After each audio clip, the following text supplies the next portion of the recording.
So, how did I survive EDAC 631? In this race that we call EDAC 631, slow and steady wins the race. The age-old story of the tortoise and the hare is proven in this class. You can't wait until the last minute to finish the race, even if you are a really fast runner like the rabbit was. The tortoise is going to win every time in a class like this. Because if you're like the rabbit, you'll fall asleep when everyone else crosses the finish line. Now, I know that everyone is going to talk about the syllabus, and they should, because you need to understand how to navigate this race that you're in and to set a pace that you need to complete it on time. It contains instructions, deadlines, assignments, examples that you need to pay attention to. It also has the rubrics that you need to know to answer and address in every project topic that you tackle in this class. I know I used it, as well as my group mate, to work on our projects together as the outline and framework for all of our papers. We knew if we wrote something for each area of the rubric that we had it covered. The syllabus is most certainly one of the most important components of the class. You know, we even took sections of it and emailed it to one another. I have it here in a handy dandy notebook, just for reference.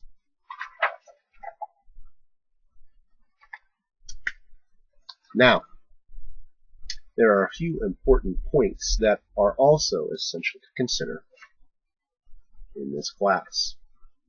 Read something every day. There's a lot of reading to do in this class. And at first it may seem overwhelming, but if you set aside time to do it consistently, like the tortoise ran the race, you're going to do well.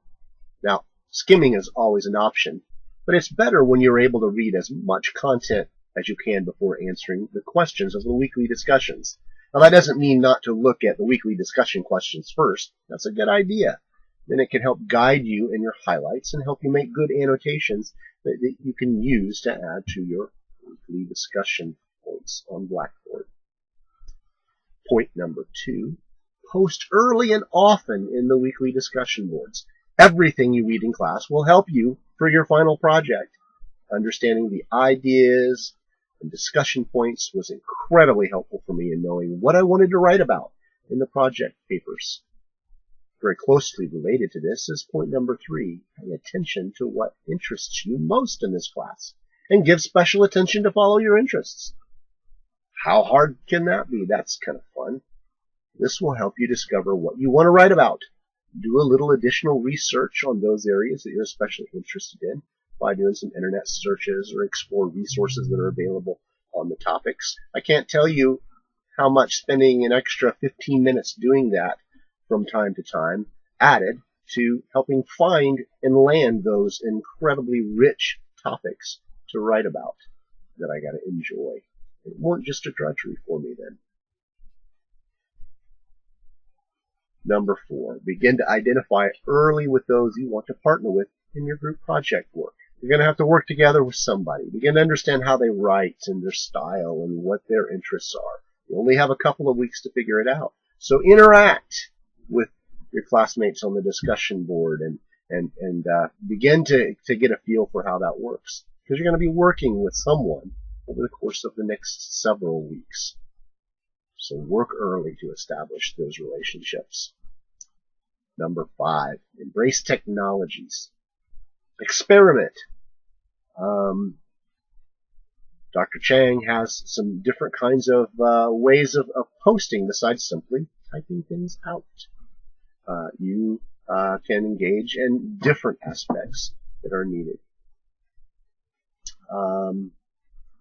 Such as video posting or audio or screencasting or searching out things that are related to your topic to be able to add into your posts.